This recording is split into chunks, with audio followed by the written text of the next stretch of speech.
Hasta en los mares, de Howard Philip Lovecraft. El hombre descansaba sobre la erosionada cima de un risco, oteando más allá del valle. Desde allí podía ver una gran distancia, pero en toda la marchita extensión no había ningún movimiento visible. Nada se agitaba en la polvorienta llanura, ni en la desmenuzada arena de los lechos de ríos desecados mucho tiempo atrás, por donde una vez fluyeran los caudalosas corrientes de la juventud de la tierra. Había poco verdor en aquel mundo terminal, aquel capítulo final de la prolongada presencia de la humanidad sobre el planeta. Durante incontables eones, la sequía y las tormentas de arena habían asolado todas las tierras. Los árboles, arbustos, habían dado paso a pequeños y retorcidos matorrales que subsistieron largo tiempo merced a su fortaleza. Pero ellos, a su vez, perecieron ante la embestida de toscas hierbas y fibrosas y dura vegetación de extraña evolución. El omnipresente calor, creciente según la tierra giraba más próxima al sol, marchitó y mató con rayos y misericordias. No había sucedido repentinamente. Transcurrieron largos eones antes de que pudiera sentirse el cambio, y a lo largo de esas primeras eras, la adaptable forma del hombre había seguido una lenta mutación, moderándose a sí mismo para soportar el progresivamente tórrido aire. Luego llegó el día en que el hombre pudo aguantar en sus calurosas ciudades, aunque enfermo, y comenzó el gradual retroceso, lento pero imparable. Aquellas ciudades y poblaciones cercanas al Ecuador fueron las primeras, por supuesto, pero después fueron seguidas por otras. El hombre, degenerado y exhausto, no pudo hacer frente durante mucho tiempo al calor que ascendía inexorablemente. Se consumía y la evolución era demasiado lenta para dotarle de nuevas resistencias. Aunque no bruscamente, las grandes ciudades del Ecuador fueron las primeras en ser abandonadas a merced de la araña y el escorpión. En los primeros años hubo muchos que se resistieron, ideando curiosos escudos y armaduras contra el calor y la mortífera sequedad. Esas almas intrépidas, reforzando algunos edificios contra el sol implacable, crearon mundos refugio en miniatura, en cuyo interior no era necesaria la armadura protectora.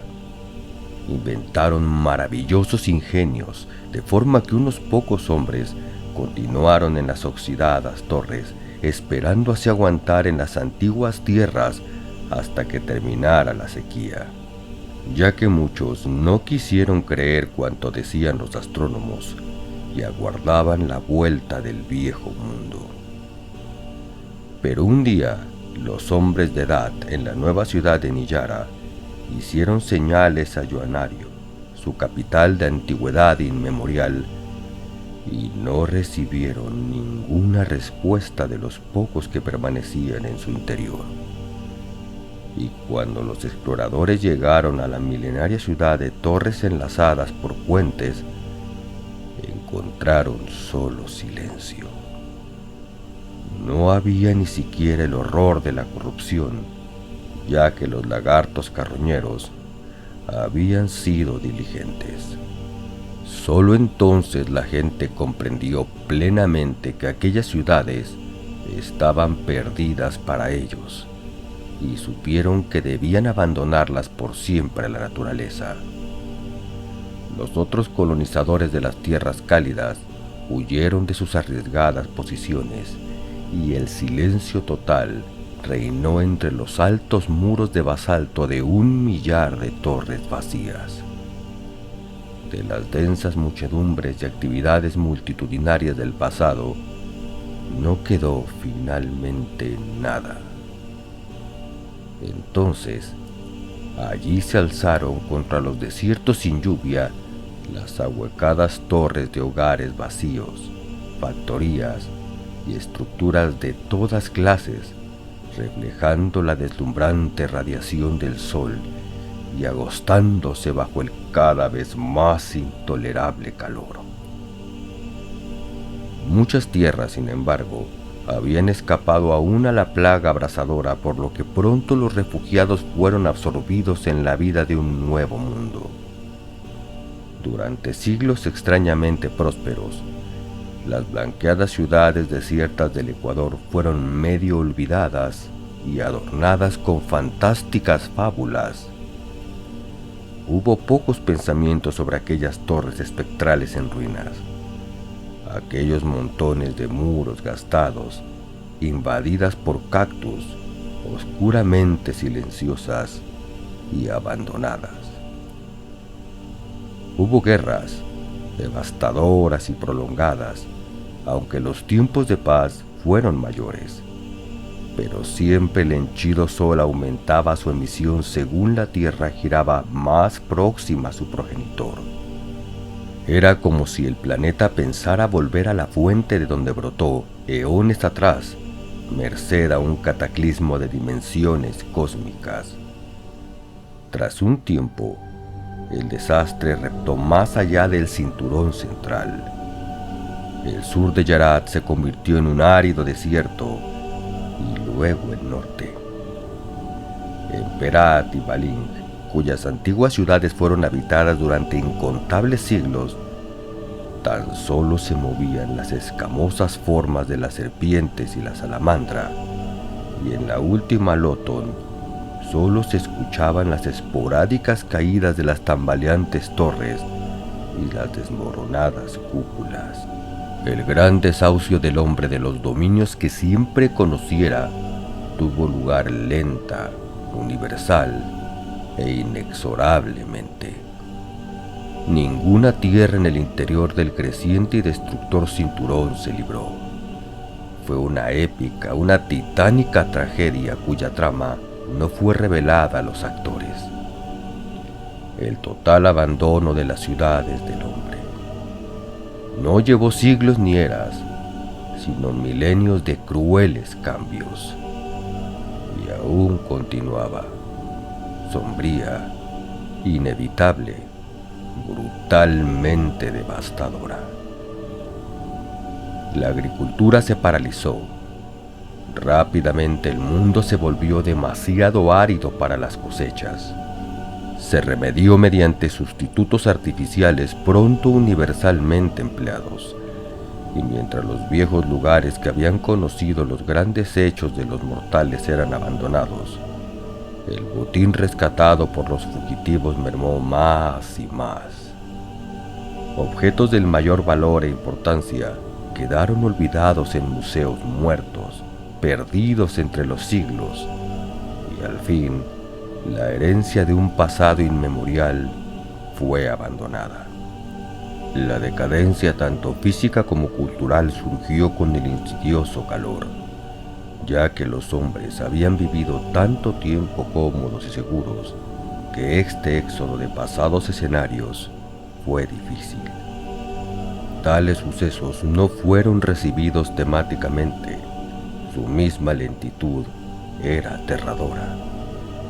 La degradación y el desastre fueron pronto comunes, los gobiernos se disolvieron y las desamparadas civilizaciones se sumieron en la barbarie.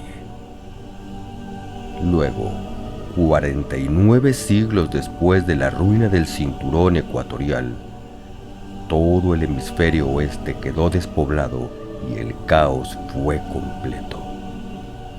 No hubo trazas de orden o decencia en las últimas escenas de esta titánica, atroz e impresionante migración. Locura y frenesí acosaron a todos, y los fanáticos portavoces de un Armagedón estaban a la orden del día. La humanidad se convirtió en un lastimero residuo de antiguas razas, un fugitivo no solo de las condiciones imperantes, sino también de su propia degeneración. Aquellos que pudieron, huyeron a las tierras del norte y el Antártico. El resto se sumió durante años en una increíble Saturnalia, dudando vagamente de la cercana tragedia. En la ciudad de Borligo se llevó a cabo la total ejecución de los nuevos profetas tras meses de espera infructuosa. Pensaron que la fuga a tierras del norte era innecesaria y no aguardaban el amenazador final. Cómo perecieron debió ser terrible sin duda. Aquellas vanas y necias criaturas que pensaron desafiar al universo. Pero las tiznadas y chamuscadas torres son mudas. Tales sucesos, no obstante, no deben ser registrados porque hay cosas más importantes para considerar que la lenta y total caída de una civilización perdida. Durante un largo periodo la moral tuvo su punto más bajo entre los pocos valientes asentados en las riberas del Ártico y el Antártico, tan templados como lo fuera el sur de Yarat en tiempos muy pretéritos. Pero aquello era solo una prórroga. El suelo era fértil y las perdidas artes de la primera ganadería fueron recobradas de nuevo. Fue durante mucho tiempo un tranquilo y pequeño epítome de las tierras perdidas, aunque no había ya inmensas multitudes ni grandes edificios, tan solo el diseminado remanente de la humanidad superviviente, a eones de cambios habitando aquellas dispersas poblaciones de la tierra tardía. ¿Cuántos milenios duró esto? No se sabe. El sol era lento en invadir este último refugio y con el devenir de las eras se desarrolló una raza fuerte y sana que no guardaba memoria o leyendas de las viejas y perdidas tierras. Este nuevo pueblo efectuaba pocas navegaciones y las máquinas voladoras estaban totalmente olvidadas. Sus artefactos eran del tipo más simple y su cultura sencilla y primitiva. Aún así eran felices y aceptaban el caluroso clima como algo natural y acostumbrado, pero desconocidos para aquellos sencillos campesinos, aún mayores rigores de la naturaleza les estaban reservados. Mientras pasaban las generaciones, las aguas del vasto e insondable océano fueron secándose lentamente, enriqueciendo el aire y el reseco suelo, pero menguando más a cada siglo. El batiente oleaje aún relucía claro y los tornadizos remolinos permanecían, pero un destino de desecación pendía sobre la total extensión de las aguas. No obstante, la merma no podía ser detectada excepto mediante instrumentos más delicados que los conocidos por la raza. Aún descubriendo la gente esta contracción del océano, no es probable que cundieran grandes alarmas o perturbaciones, ya que las pérdidas eran tan ligeras y los mares tan grandes, solo unos pocos centímetros durante muchos siglos, pero en muchos siglos e incrementándose. Así desaparecieron por fin los océanos y el agua llegó a ser una rareza en el globo resecado por el ardiente sol. El hombre se había desparramado lentamente por todas las tierras árticas y antárticas. Las ciudades ecuatoriales y muchas de las posteriores poblaciones estaban perdidas aún para las leyendas. Había alteraciones de la paz a cada momento, ya que el agua era escasa y solo se encontraba en profundas cavernas. Incluso así era bastante poca, y los hombres morían en sedientos vagabundeos por lejanos lugares. Aunque tan lentos eran aquellos mortíferos cambios, que cada nueva generación era renuente a creer lo que oía de sus padres. Nadie quería admitir que el calor hubiera sido menor o el agua más abundante en los viejos tiempos, ni guardarse del ardor resecante y agostador que estaba por llegar. Así fue hasta el final, cuando solo unos pocos centenares de humanos jadeaban en busca de aliento bajo el cruel sol. Un mísero puñado agrupado de los incontables millones que una vez moraran sobre el sentenciado planeta. Y los centenares disminuyeron aún más hasta que la humanidad se redujo a unas decenas. Esas decenas se refugiaron junto a la menguante humedad de las cuevas y supieron que el fin estaba cerca. Tan pequeño era su radio de acción que nadie había visto jamás las pequeñas fabulosas áreas de hielo cercanas a los polos del planeta, si es que éstas aún existían.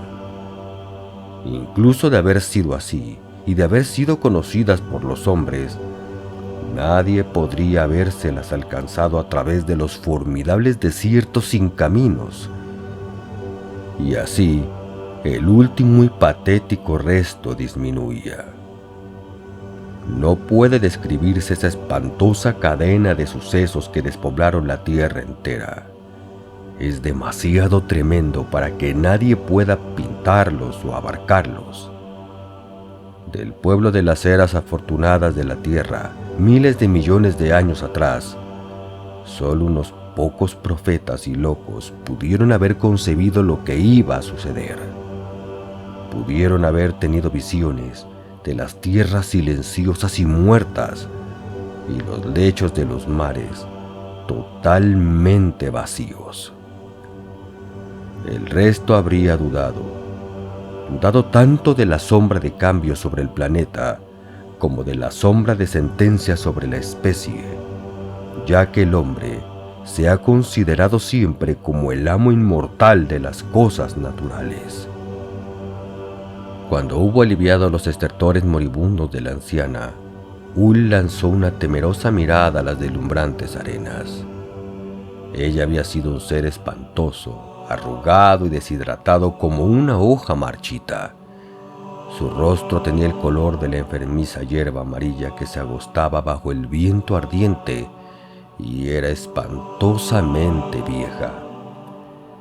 Pero había sido una compañía, alguien con quien compartir vagos temores, con quien hablar de cosas increíbles, un camarada con el que compartir la esperanza de auxilio de esas otras silenciosas colonias más allá de las montañas. No podía creer que no viviera nadie en alguna otra parte, ya que Ul era joven y no tenía la certidumbre de la anciana. Durante muchos años no había conocido a nadie más que la anciana. Su nombre era Mlanta. Había llegado el día de su 11º cumpleaños cuando los cazadores salieron a buscar carne y no regresaron. Ul no tenía madre que pudiera recordar y había pocas mujeres en el grupo.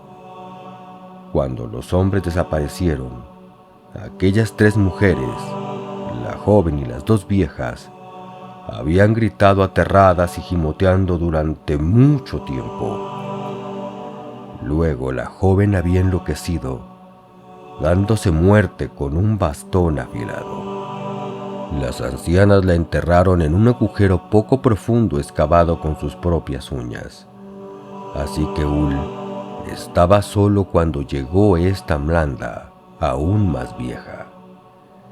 Ella caminaba con la ayuda de un nudoso bastón, una apreciada reliquia de los viejos bosques, duro y pulido por los años de uso. No dijo de dónde provenía, pero renqueó hasta el interior mientras la joven suicida era enterrada. Allí aguardó hasta que volvieron las 2 y éstas la aceptaron sin curiosidad. Así fue durante muchas semanas, hasta que las otras 2 cayeron enfermas y Mlanda no pudo curarlas. Extraño fue que aquellas 2 más jóvenes cayeran mientras que ella, más débil y anciana, sobrevivió. Mladna las había cuidado durante muchos días y por fin murieron por lo que Ul quedó solo con la extranjera. Él gritó toda la noche, hasta que ella acabó perdiendo la paciencia y le amenazó con morir también. Entonces, oyéndola, se calmó al fin, ya que no deseaba quedar en completa soledad. Tras eso, había vivido con Mladna y ella desenterraba raíces para comer. La podrida dentadura de Mladna estaba demasiado enferma para roer la comida que encontraba, pero ellos la picaban hasta que ella podía tomarla. Esta fatigosa rutina de búsqueda y comida constituyó la infancia de Ul. Ahora, a sus 19 años, era fuerte y firme, y la anciana había muerto.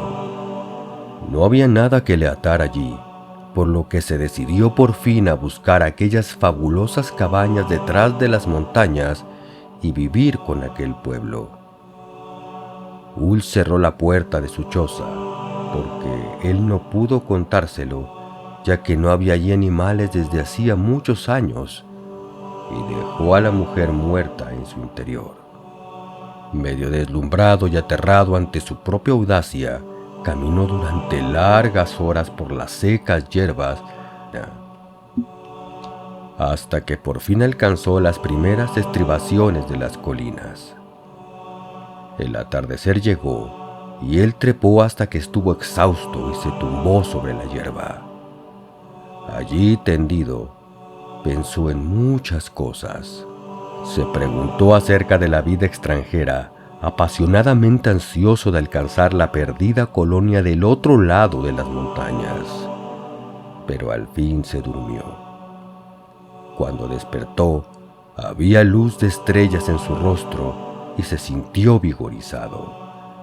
Ahora que el sol se había ido por un tiempo, viajó más rápido y decidió apresurarse antes de que la falta de agua se volviera insoportable. No había llevado nada consigo, ya que el último pueblo, morando en un lugar fijo y no teniendo ocasiones para acarrear su preciada agua, carecía de recipientes de cualquier clase. Ul deseaba alcanzar su meta antes de un día y escapar así de la sed.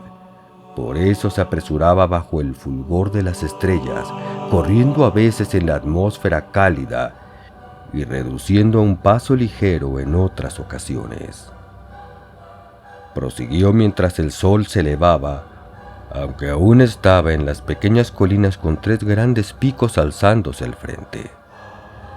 Bajo su sombra descansó de nuevo. Luego ascendió durante toda la mañana y a mediodía remontó el primer pico. Allí se tumbó por un tiempo, estudiando el espacio antes de la nueva etapa. El hombre descansó sobre el borde erosionado de un risco. Ante él pudo ver grandes distancias, pero en toda la desértica extensión no había movimientos visibles. Llegó la segunda noche y encontró a Ul entre los rudos picos, con el valle y el lugar donde había descansado muy lejos de abajo. Estaba cerca del segundo pico ahora y aún se apresuraba. Alcanzó el tercero aquel día, lamentando su locura, aunque no podía haber permanecido allí con el cadáver solo en la pradera. Trató de convencerse de esto y se apresuró todavía hacia adelante, cansadamente tenso.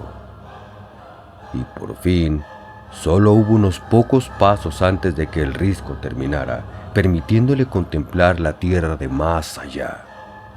Ul se tambaleó agotado por el camino rocoso, cayendo y golpeándose aún más. Estaba cerca, esa tierra donde los hombres rumoreaban que habían habitado, esa tierra sobre la que había oído historias en su niñez. El camino era largo, pero la recompensa grande. Una roca de gigantesco perímetro interrumpió su vista y él la escaló ansiosamente. Por fin pudo contemplar el sumido orbe de su tan ansiado destino, y sus doloridos y sedientos músculos fueron olvidados cuando vio gozoso que una pequeña aglomeración de construcciones pendía de la base del risco más lejano. Hull no se detuvo, sino que, espoleado por lo que vio, corrió y se tambaleó y se arrastró el kilómetro restante. Creyó detectar formas entre las rústicas cabañas. El sol estaba a punto de ponerse, el odioso, devastador sol que había acabado con la humanidad. No pudo vislumbrar detalles, pero pronto las cabañas estuvieron cerca. Eran muy viejas, de bloques arcillosos consumidos por la perenne sequedad del mundo moribundo. Poco, en efecto, cambiaba excepto por los seres vivientes, las hierbas y aquellos últimos hombres. Ante él, una puerta abierta pendía de toscos goznes. Bajo la luz moribunda, Hull entró, exhausto, buscando con avidez los ansiados rostros. Luego se desplomó sobre el suelo y lloró a mares, ya que sobre la mesa se apoyaba un reseco y antiguo esqueleto. Se levantó por fin, enloquecido por la sed, insoportablemente dolorido y sufriendo las mayores desilusiones que cualquier mortal pueda conocer. Era, pues, el último ser viviente sobre el globo. Él, el heredero de la tierra, de todas las tierras, y todas igualmente inútiles para él. Retrocedió tambaleándose sin mirar a la borrosa figura blanca bajo el reflejo de la luz de la luna y cruzó la puerta. Deambuló por el vacío poblado buscando agua, inspeccionando con tristeza aquel lugar vacío, tan espectralmente conservado por el aire inmóvil. Allí había una morada, allá un rústico lugar para fabricar objetos, recipientes de arcilla que solo contenían polvo y nada de líquido para mitigar su sed abrasadora. Entonces, en el centro del pequeño poblado, Hull vio la boca de un pozo. Sabía que era, ya que había oído cuentos sobre ello a Mladna. Con mísera alegría se tambaleó hacia adelante y se inclinó sobre la boca. Allí, por fin, estaba el final de su búsqueda. Agua, fangosa, estancada y escasa, pero agua ante sus ojos. Hull aulló con la voz de un animal torturado, tanteando en busca de cubo y cadena. Su mano resbaló en el fangoso borde y cayó sobre el pecho en el pretil. Durante un instante se mantuvo allí, luego, sin un sonido, su cuerpo se precipitó en el negro pozo. Hubo un ligero chapuzón en la tenebrosa superficie cuando impactó contra una piedra sumergida, desprendida eones atrás de la masiva albardilla. La agitación de las aguas se sosegó progresivamente. Así, por fin, la tierra estuvo muerta. El último superviviente, digno de lástima, había perecido. Los incontables miles de millones, los lentos eones, los imperios y civilizaciones de la humanidad se resumían en aquella pobre forma retorcida. Y cuán titánico sinsentido fue todo. Ahora, en efecto, había llegado un final y clímax para todos los esfuerzos de la humanidad. Cuán monstruoso e increíble clímax a ojos de aquellos pobres necios complacientes de los días prósperos. Nunca más conocería el planeta el atronador hollar de millones de humanos, ni el reptar de los lagartos o el zumbido de insectos, ya que ellos también se habían ido.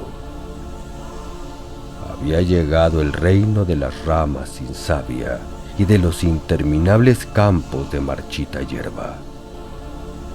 La tierra, como su fría e imperturbable luna, se había sumido en el silencio y la oscuridad para siempre. Las estrellas ronroneaban. El mismo plan descuidado continuaría por desconocidas infinidades.